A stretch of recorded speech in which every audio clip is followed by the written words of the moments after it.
첫 번째 주제가 이제 성육신에 대한 이야기입니다. 신학 용어로는 인카네이션이라 이렇게 이야기를 합니다. 근데 하나님이 말씀이 육신이 되어 우리 가운데 거하셨다 이렇게 할 때 원래 하나님은 볼 수 있는 분입니까? 볼 수 없습니까? 볼 수는 없는데 하나님은 무엇을 갖고 우리에게 나타나 보이시냐라고 물어본다면 말씀입니다. 그분은 말씀으로 있어요. 존재하고 계셔요. 그러니까 그분의 어떻게 보면 입에서 나오는 말씀은 곧 형상으로 이루어진다. 그분이 말씀으로 천지를 명령했을 때 해야 있어라 해가 있고 달아 있어라 달이 있고, 그러니까 그분은 말씀, 그분에게 있어서는 말씀이 곧 형상이 돼, 이루어지는 현실이 돼. 그래서 그분의 존재를 이야기할 때 그분은 곧 말씀이다 이렇게 돼요. 그러나 볼 수는 없다. 말씀을 통해서 우리가 듣고 보게 되지만 실제 그분의 형상은 볼 수가 없었죠. 그러면 볼 수 없는 그분과 눈으로 보여지는 우리 차이가 좀 있죠. 그러니까 인간들이 뭐라고 하냐면, 하나님 당신이 어디 있습니까? 있으면 내 눈앞에 나타내 보이십시오. 해가 있어요 없어요? 해가 존재합니까 안 합니까? 그럼 제가 또 물어볼게요. 잘 생각하셔야 됩니다. 해를 볼 수 있을까요 없을까요? 잘 생각하고 말씀해 보십시오. 해를 볼 수 있습니까 없습니까? 없죠.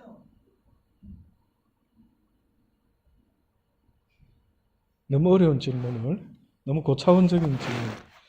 해는 볼 수가 없습니다.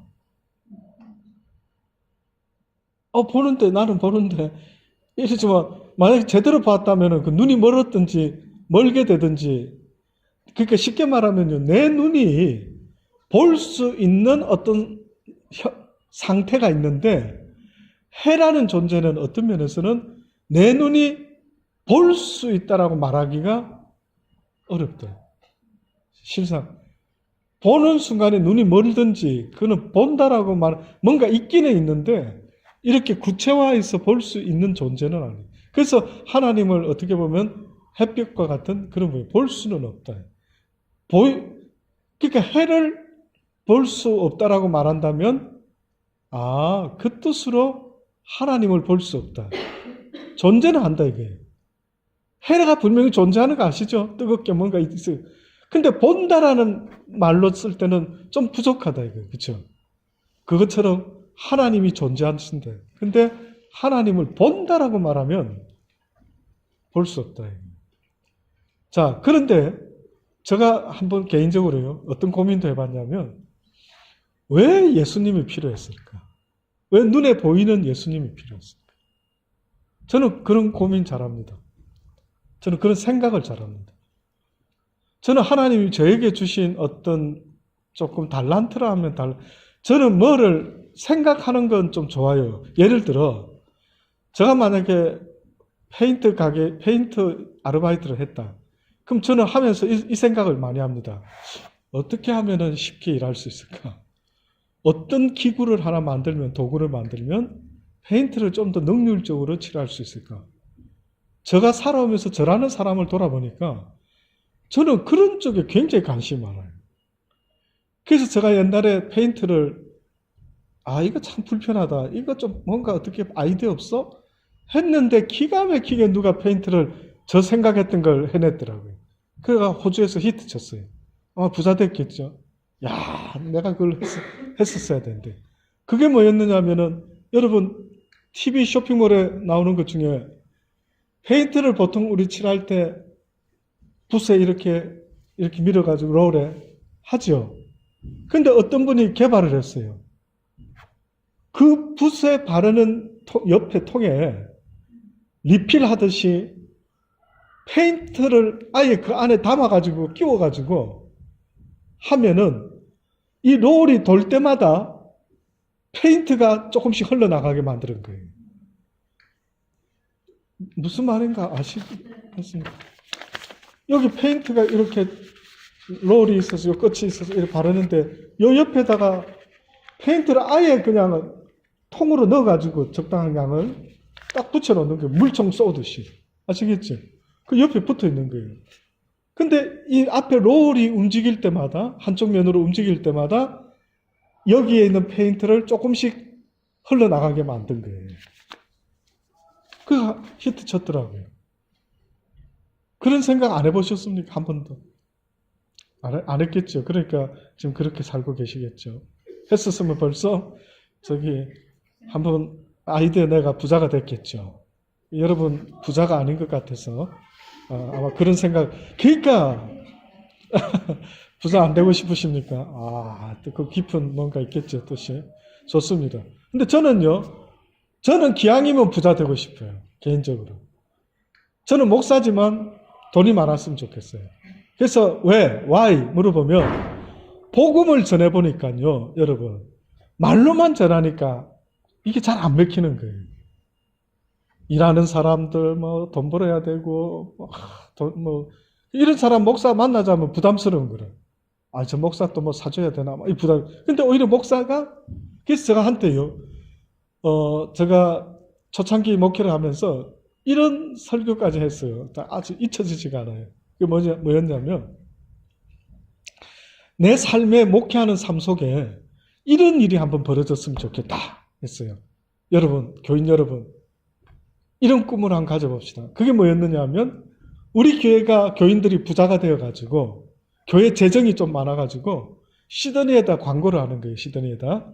우리 교회 주일날 12시 반에 예배에 1시간만 왔다 가면은 1시간만 있다 가면은 K마트 상품권을 주겠대. 한 50불짜리 상품권 주겠다.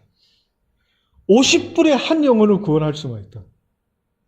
왜 제가 이 생각을 하게 됐냐면, 여러분 아시죠? 성경에 이런 말씀이 나와요. 처음에 예수님이 제자들을 땅끝까지 파송하고 사람들에게 복음 전해라 할 때, 두 벌 옷도 갖지 말고 전대도 가지지 말아요.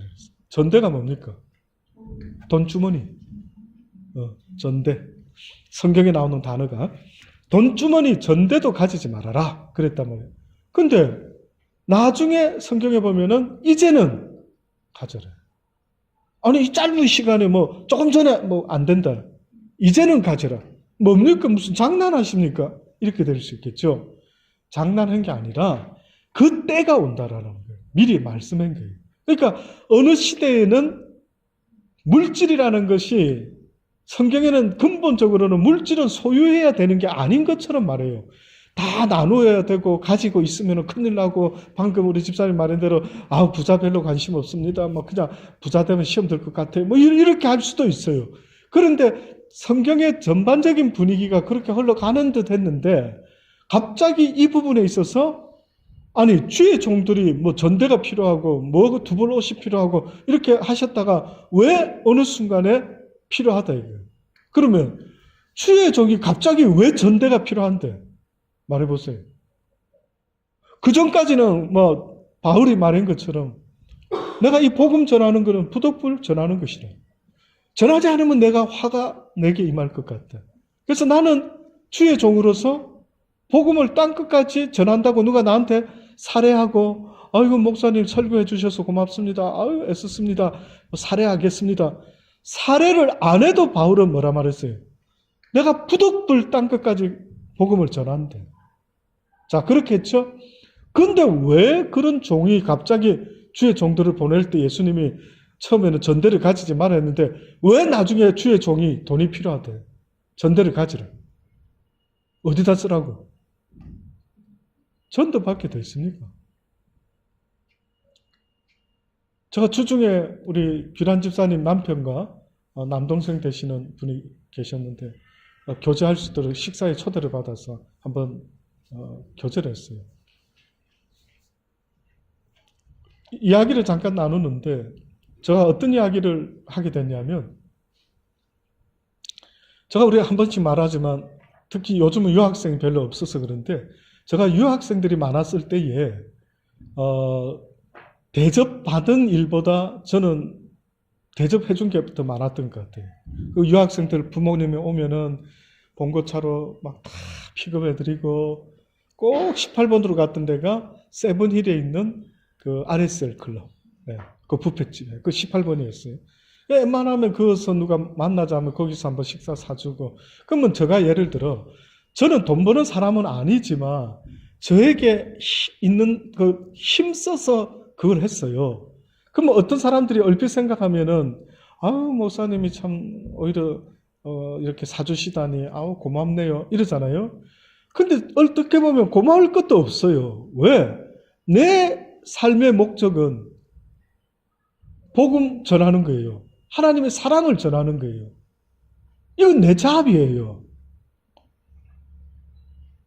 누굴 사주고 도와주고 베푸는 거는 이건 내 잡이라고요. 왜? 왜 힘든데 그렇게 목사님 하세요? 대접받아야지.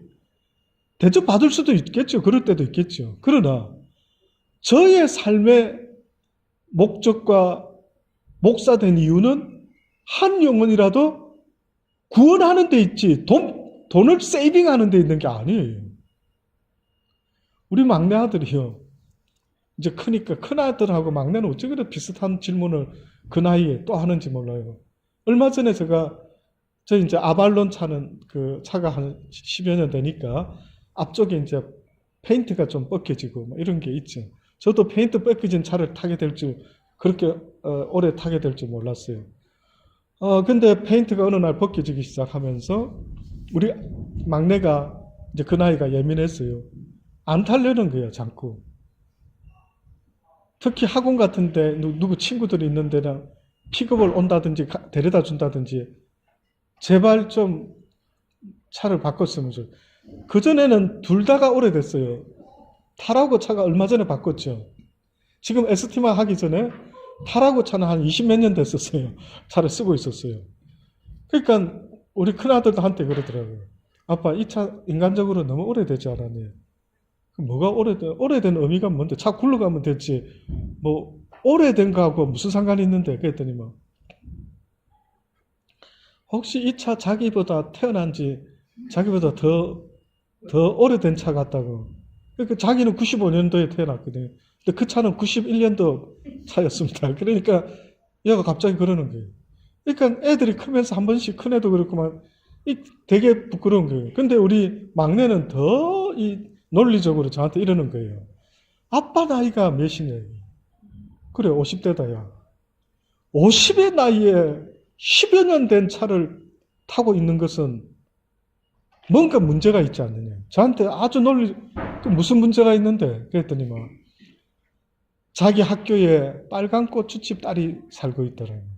그럼 나보고 아빠 빨간 고추 레스토랑을 아십니까? 물어봤어. 그래 스트라이 어디 있는 거 들어봤다. 그 집에 딸이 누군 줄 아십니까? 모른다. 우리 학교의 클래스메이트래. 그래. 그 집 엄마 아빠는 그 빨간 고추집을 레스토랑을 하면서 경제적으로 업그레이드를 해가지고 걔는 얼마나 맛있는 거 많이 사 먹고 얼마나 뭐 스마트폰 뭐 수준을 이야기 쫙 하는 거예요. 에듀킹도 학원에서도 만나고 아빠도 좀 업그레이드 할 필요가 있다고 아주 논리적으로 막 저를 설득을 하는 거예요. 그래서 제가 그랬죠. 그 아빠한테 이야기하지 말고 엄마한테 말해라. 아빠는 잡이 있다 야. 아빠는 목사로서 잡이 있는데 네 엄마가 아무것도 안 하고 있다 지금. 그러니까 엄마한테 이야기하는 게 어떻겠노? 이제 그러면서 제가 이랬습니다. 아들아, 아빠가 돈이 참 필요하고 중요하고 좋다 이랬으면 아빠 돈을 엄청 버는 비즈니스맨 됐겠지. 열심히 아빠도 공부해가지고 비즈니스맨을 했겠지. 그런데 아빠가 이 목사를 하는 것은 아빠가 17살 때 하나님을 알게 되고 그 하나님이 원하시는 게 있어서 그 하나님께 순종하고 이 미션을 가고 있는데 아들이 그렇게 말하면은 뭐 아빠 하나님한테 그러면 거역할까? 어게인스트 할까? 제가 쭉 설명을 좀 길게 했더니만 듣고 알겠대. 고개를 끄덕끄덕. 아빠는 이 길을 갈 테니까 너도 어떻게 될지는 모르지만은 네가 하고 싶은 걸 하라. 그러나 아빠는 할 수만 있다면 아빠처럼 너는 복음을 전했으면 좋겠다. 살짝씩 푸시를 합니다. 살짝씩. 예. 그 녀석이 늑동이를 우리 집에 보내주신 하나님이 알려주신 게 있었거든요. 그래서 제가 살짝 그 녀석한테 뭐 할까요? 돈 이야기를 했었지만 저 속으로는요.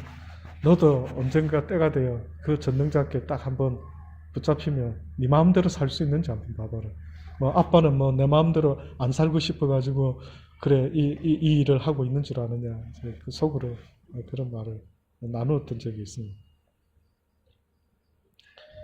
무슨 이야기 하려고 하다가 이런 이야기가 시작됐죠?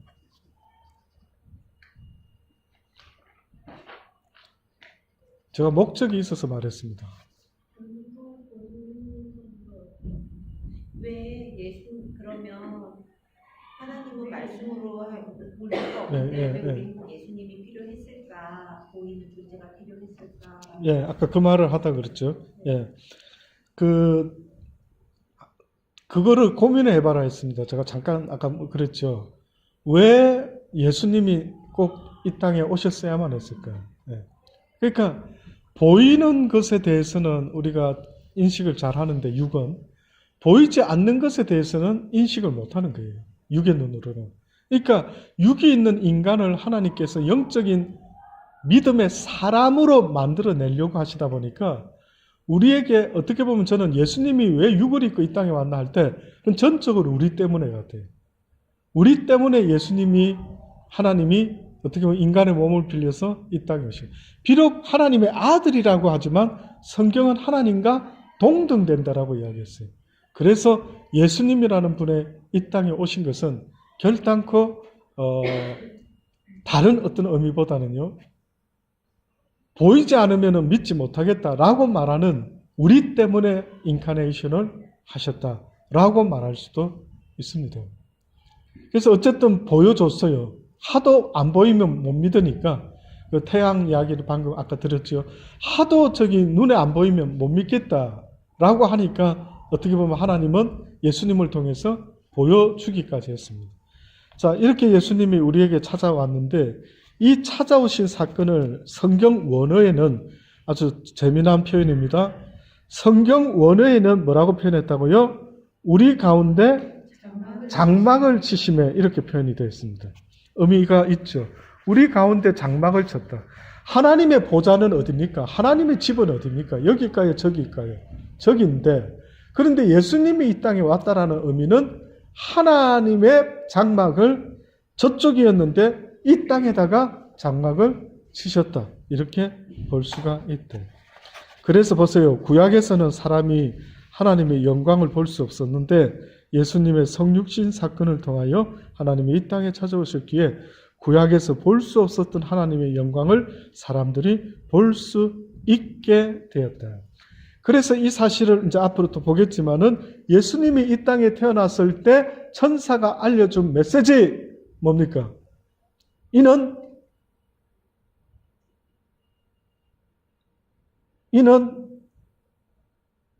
예수님의 탄생을 보고 천사가 뭐라고 이야기해 줬습니까?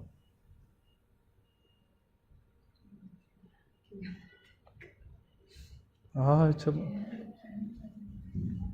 어디 가서 절대 달란트 교회 다닌다 하지 마시고 여기저기 다닙니다. 이렇게 하시기 바랍니다.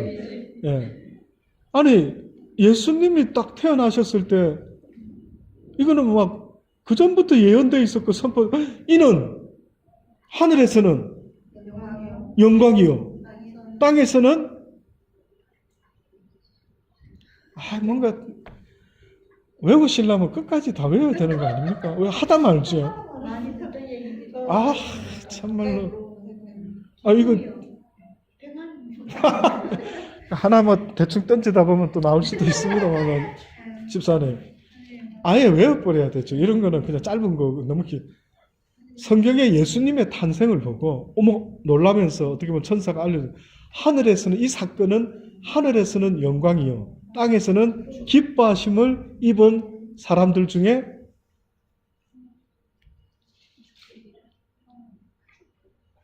평화라. 찾았습니까? 안 찾아도 됐습니다. 나중에 집에 가셔서 한번 찾아보세요. 자, 그러면은 예수님이 탄생이 하나님의 영광을 반영하는 거예요. 하나님의 영광이 이 땅에 태어났다. 그렇죠? 그런데 이제 이 예수님을 유대인들은 어떻게 합니까? 십자가에 못 박아 죽여버렸죠. 그래서 높고 높은 보좌를 버리고 이 땅에 왔건만 그의 백성들이 그를 영접치 아니하고 십자가에 못 박게 됐습니다. 이것이 어떻게 보면 우리의 비극이다. 그러니까 우리가 하나님의 영광을 눈으로 하도 보여주니까 보기 전에는 보여달라. 보여주니까 이제는 보고도 믿지 못해요. 이게 참남하도다. 네가 어떻게 하나님의 아들이라고 그러냐? 네가 어떻게 하나님과 동등된다 그래? 이거 벌써 불경죄다. 그래서 유대인들이 예수님을 죽인 이유 중에 하나가 그 불경죄로 잡아 죽인 겁니다. 그 다음 계속 한번 읽어주세요.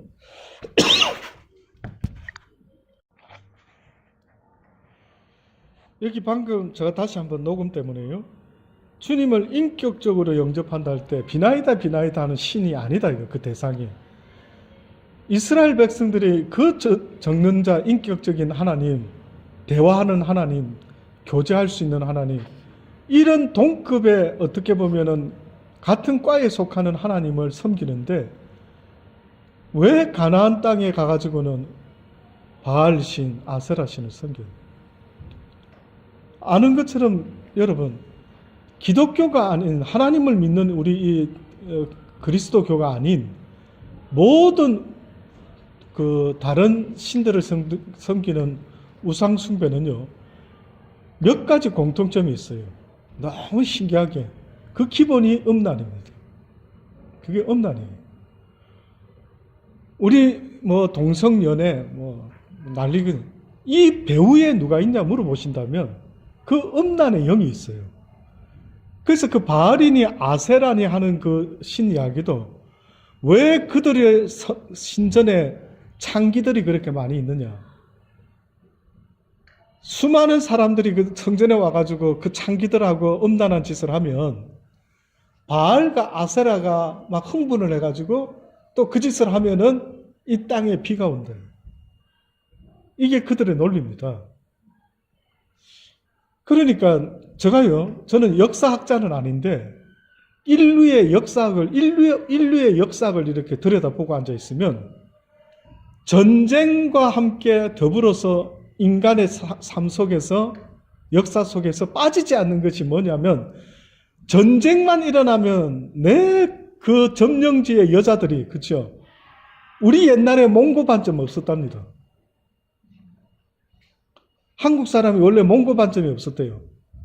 근데 언제부터 생겼는지 애들이 태어나면 엉덩이에 10% 몽고 반점이 생긴 거예요.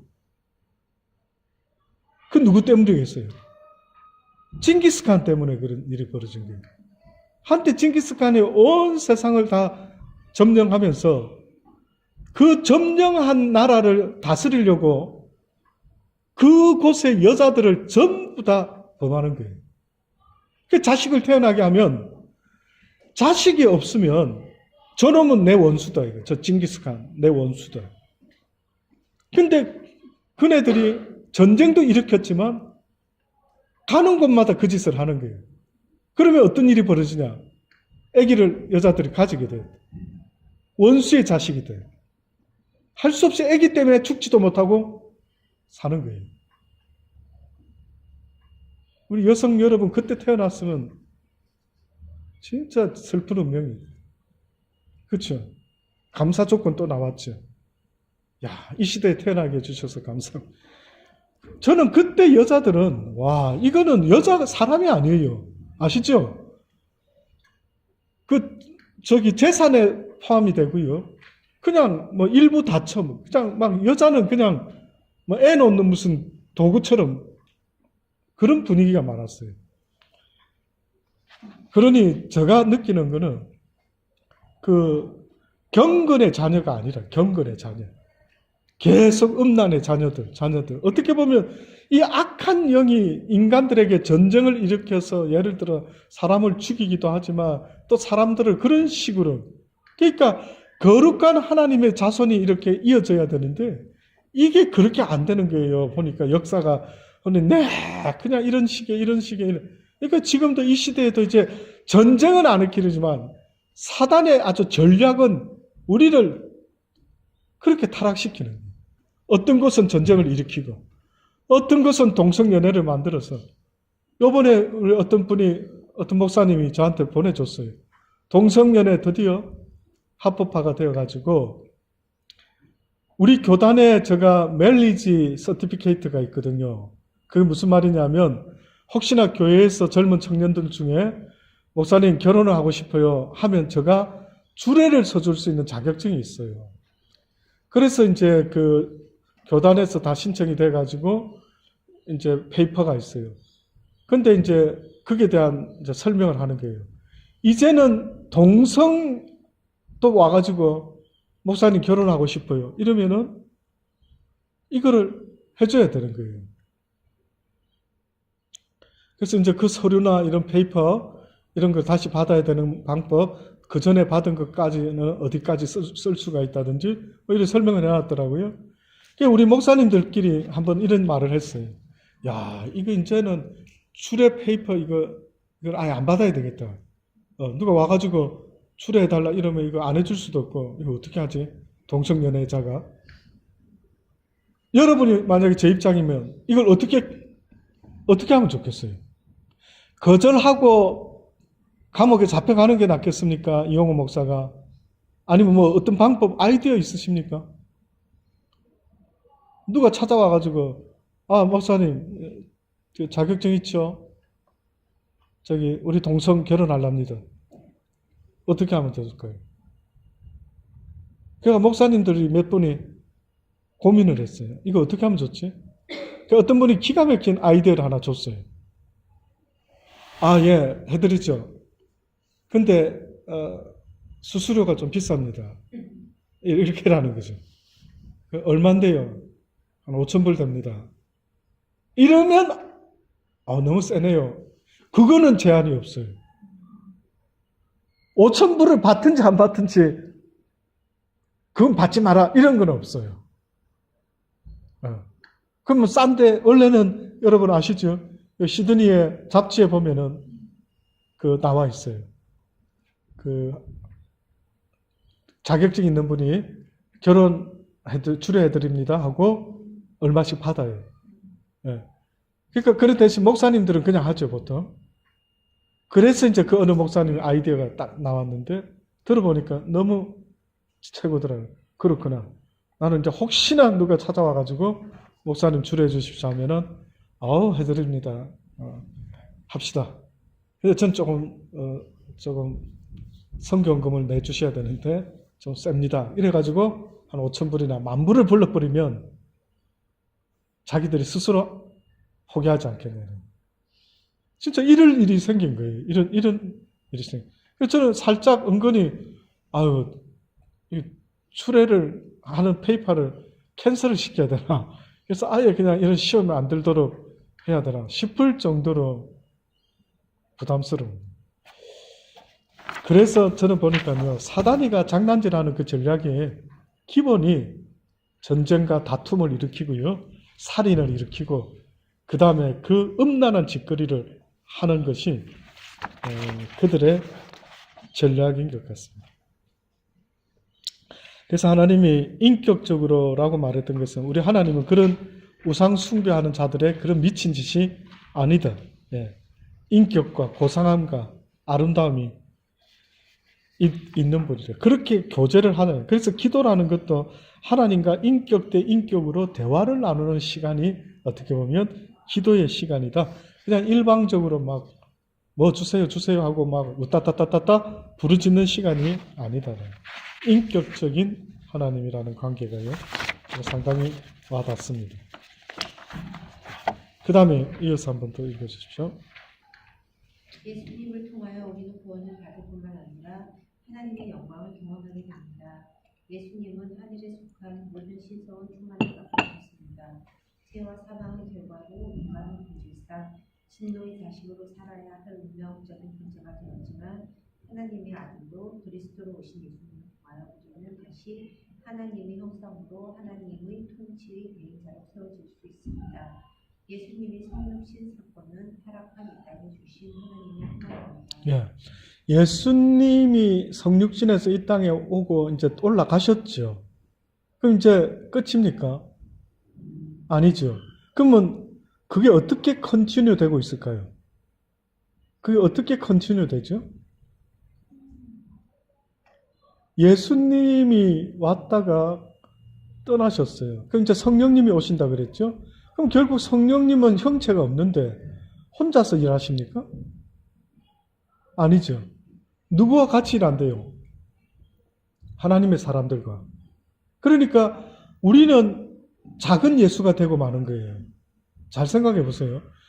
예수님 때에는 예수님을 하나님의 영광이라 그랬어요. 예수님을. 하나님의 영광이 이 땅에 나타났다라고 이렇게 말했어요. 근데 그 예수님이 사람들은 몰랐죠. 죽였죠. 그러나 그 이후에 그의 사도들과 그의 제자들이 생겨났죠. 그럼 결국은 우리도 또한 성령님과 함께 동행하면서 무엇이 드러나는 존재가 되어야 되냐면 하나님의 영광이 우리를 통하여 나타나는 존재가 되어야 된다.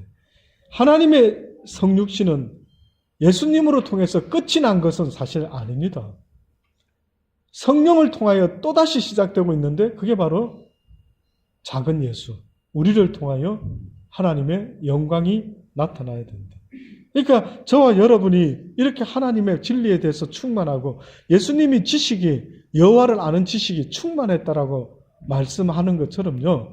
또 성경을 아는 지식이 충만해라고 자꾸 말하는 것은 결국은 하나님의 영광의 형상을 나타내는 일이 곧 하나님의 지식을 충만히 아는 것이다. 이렇게 말씀합니다. 놀랍지 않습니까? 내가 지금 이 시간에 얼마나 피곤하고 좀 눕고 싶고 오늘 저는 진짜 누워야 될 사람인 거 아시죠? 제가 진짜 이 시간만 아니면 난 누워야 됩니다, 지금. 아침에 세상에 혈압약을 보통 먹는데 새로 지어준 게 있어가, 이전에 없던 세상에 90m로 내려와 버린 거예요, 갑자기. 이게 아침에요, 여기가 막 빙빙빙한 그런 거예요. 뭐가 잘 안 보이는 느낌도 나고, 뭐가 어지러운 느낌과, 막 복합적으로는 온몸에 어깨에 힘이 쫙 빠지면서, 이거 내가 어떻게 하지? 그러니까 쉽게 말하면, 이거 어떻게 하지? 꼭 무슨 외나무 다리에 건너다가 막 흔들려서 막 나무가 저 바다에 떨어지는 거 아니야? 이러 싶을 정도로, 이거 왜 이러지? 어떻게 하지? 이 느낌 확 오는 거예요. 그래가 이제 사모가 얼른 누워서 다리를 좀 침대 높은 데 올려봐라고. 그래서 누워서 제가 다리를 좀 높은 데 올리고 이렇게. 아버지, 이거 예배 드리러 가야 되는데. 제가 살면서 진짜 내 목숨하고 제가 만약에 하나님이 수고했다 하더라. 내가 이 땅에 육을 가지고 목사 일한다고 참 전도자 일한다고 수고했다. 그건 아마 이런 것 때문에 수고했다라는 소리 하실 수도 있지 않을까? 그게 뭐냐면 너무 쉬고 싶은데, 주저앉고 싶은데, 딱 쓰러지고 싶은데, 그럼에도 불구하고 버티고 있는 내가 보니까 나도 놀라고 있는 거예요. 나도 하면서 나도 놀라는 거예요. 이 상태 아닌데 진짜 하나님이 도우시니까 이만큼이라도 말하고 있구나. 제가 이렇게 느꼈죠. 어쨌든요, 여기 이렇게 앉아 있는 거 힘드시지 않습니까? 이렇게 애쓰고 밥 먹고 나서 많이 먹고 나서 앉아 있으려면 여러분 엄청 피곤한 거 저거 압니다. 저도 만약에 앉아만 있으면 엄청 피곤했을 거예요. 그런데 보세요. 그런데 이렇게 성경을 자꾸 배우는 이 이유가 뭐냐라고 물어보면 내가 곧 하나님의 영광을 나타내야 되는 존재다 이거예요. 저절로 영광을 나타내는 존재가 되는 게 아닙니다, 여러분. 여기 컵이 있는데 이 컵이 유리컵에 만약에 안에 뭐가 들었나 보고 싶으면은 여기에 뭐가 담겨 있는가를 볼 때 가능하죠. 깨끗한 물이 와인이 담길 수가 있어요. 근데 이 더러운 물이 담겼다. 그러면 영광은 고사하고 더러운 저런 게 있어. 저와 여러분에게 담겨 있는 걸 생각해 보시라는 거예요. 그래서 성경을 배울 때는 집중할 수 있으면 가장 좋습니다. 피곤할 때 옛날에 우리 어머님들이 할머님들이 과부가 되어서 절개를 지키려고 허벅지를 꼬집어가면서 바늘로 찔러가면서 그렇게 열려문을 세우고 이렇게 했다 하지 않습니까? 저는 여러분이요 성경 공부하다가 잠이 왔다. 그런데 이 말을 듣고 도전을 받아서 허벅지를 꼬집어가지고 시퍼렇게 멍들면서 성경 공부를 했다. 그러면 하나님 앞에 갔을 때 할 말이 있을 수 있다. 이게 할 말이 있는 거죠. 안 그렇습니까? 하나님이 너 나를 위해서 한 게 뭐고 또 뭘 애썼는데 이래 물어봤을 때 여러분 뭐라 말할 건데요? 내가 주를 위하여 이렇게 애를 썼습니다. 내가 하고 싶어서 한 거 아니냐, 네가. 네가 그거는 네가 하고 싶으니까 시키지도 않았는데 신이 나서 그렇게 그 일 한 거 아니야? 교회 일? 만약 이렇게 물어보면 어떻게 하겠느냐. 그런 마음 자세가 필요할 것 같습니다. 그 다음 한 번만 더 읽어주시고요. 예. 하나님의 택한 백성 구하겠다라는 그 이름의 의미가 있었지 아무나 구원하겠다 그렇게 말하지는 않았습니다. 성경에는요 분명히 택한 백성이 있다라고 말하죠. 그 예 중에 하나가 어느 날 하나님의 예수님의 종들이 예를 들어 한 주인이 좋은 씨를 뿌리고 가라 해서 씨를 뿌리고 왔대요. 근데 그 다음날 가보니까 다른 뭐가 자란더래요. 보니까 뭐가 자라나 보니까 가라지가 자라고 있대. 주인한테 이야기합니다. 우리는 알곡의 씨를 뿌렸지 가라지를 뿌린 적이 없는데 왜 가라지가 납니까? 했을 때 이걸 누가 뿌렸다고요? 악한 자들이 와서 가라지를 뿌렸대. 이렇게 말했어요. 그러니까 그럼 그거 뽑아버릴까요? 그랬더니 뭐라 그러죠? 뽑지 마라. 마지막 추수 때까지 세상 심판 때까지 내버려 두라. 그러면 결국 이 땅에는 알곡과 무엇이 같이 자란다? 가라지가 같이 자란다. 또 이 땅에는 쉽게 말하면 어떻게 보면 가인도 살고 있고 아벨도 살고가 있다. 아벨도 시작은 아담의 자손으로 태어났지만 그가 사단의 생각을 붙잡았을 때는 사단의 자식이 되고 말았어요. 네가 선을 행하면 어째 분도할 수 있느냐? 선을 행치 아니하면 악이 네 마음의 문에 기다리고 있다가 그 죄의 소원이 너에게서 성취된다. 그래서 이 땅에는요, 여러분과 저와 같은 사람도 살아가지만 상상도 못하는 사람들이 있습니다. 그래서 성경에는 뭐라고까지 말했냐면 돼지한테 뭐는 주면 안 된다? 진주를 주지 마라. 근데 제가 물어보면 그럼 돼지가 누군지 분별이 돼야지. 그렇죠? 미안한 이야기지만 성경에서는요 모든 자를 위해서 이 땅에 오셨다라고 말하지도 않았고 하나님의 자녀 그 택한 chosen people이라는 그 유대인들의 우리가 택함 받은 백성 사실은 그들이 택함 받은 게 아니라 아브라함의 믿음의 자손인 예수를 믿는 자들을 바로 택함 받은 자의 증거다라. 그래서 그 이름이란 첫째 예수가 그런 두 번째 살아계신 하나님의 아들 꼭 굳이 이렇게 표현을 자꾸 하는 이유는 하나님의 생명 씨를 주시는 분이다. 그리스도 뭡니까? 하나님의 종 선지자 제사장 왕으로 쓰시기 위하여 기름 부으러 오신 분.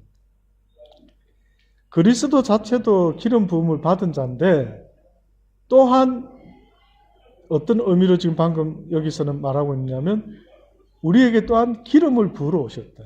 예. 네 번째 임마누엘 많이 들었죠? 하나님의 나라를 이루기 위하여 우리 안에 오셔서 내주하고 계시고 우리의 사역 가운데 동역하시는 것. 그래서 예수님이 떠나시면서 유언적으로 뭐라고 말합니까? 두려워하지 말고 놀라지 말고 겁내지 말아라. 내가 세상 끝날까지 너희와 함께 있을 것이다. 그 뜻이 바로 임마누엘의 하나님이다. 그렇게 말할 수가 있습니다.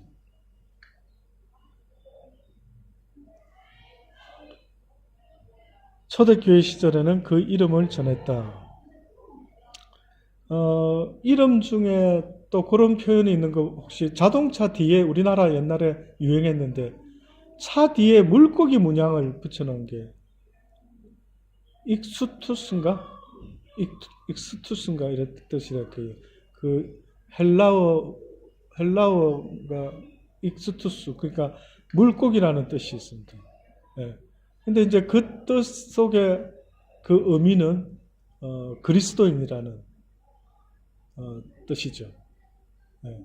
그러니까 그런 마크를 이렇게 이제 붙여서 하나님의 그 의미, 그리스도인의 의미를.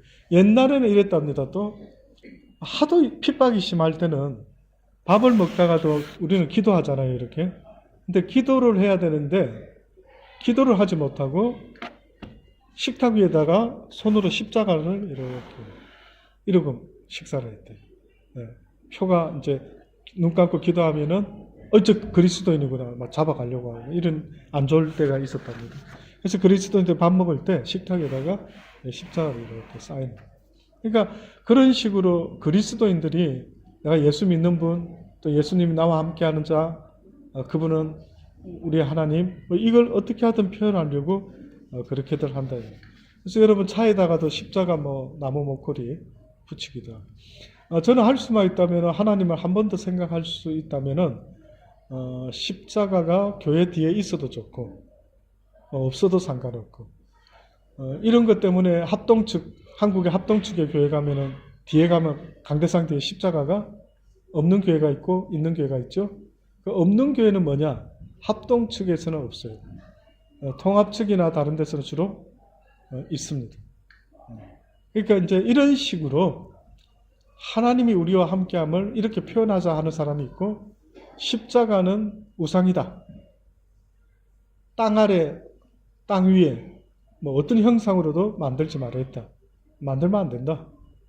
이래가지고 우상이다. 이러는 또 교단도 생겨났죠. 네. 그리고 세례 받을 때도 우리 여기 침례교인데 침례를 해야 된다. 예수님처럼 강가에 가든지 아니면 강대상 밑에 큰 샤워장을 만들어서 할 때에 여기 분들은 여기 물에 들어갑니다. 저도 개인적으로 언제 기회가 닿으면 수련회 크리스마스 때 갈 때 세례식을 예수님처럼 해봤으면 좋겠어요. 강가에 가서요. 그때 세례식 할 때 조금 교인들 중에 좀 뺀질뺀질한 분들 그때 물속에 조금 더 깊게 한참 붙잡고 있다가 이렇게 팍 나올 때 죽을 뻔했는데 살아났대요. 이게 세례답니다. 그러니까 어떤 분들은 일부러 막 발부둥 칠 때까지 조금 물에다 잠근답니다. 왜? 이제 죽어라 너는. 육은 죽고 이제 하나님의 자녀로 거듭나라. 그 세례의 의미를 좀 제대로 가르쳐 주려고 물에 꽉 잡아넣는. 저는 그게 감동이 되더라고요. 그러면 그분이 진짜 잊혀지지 않는 세례가 되겠다.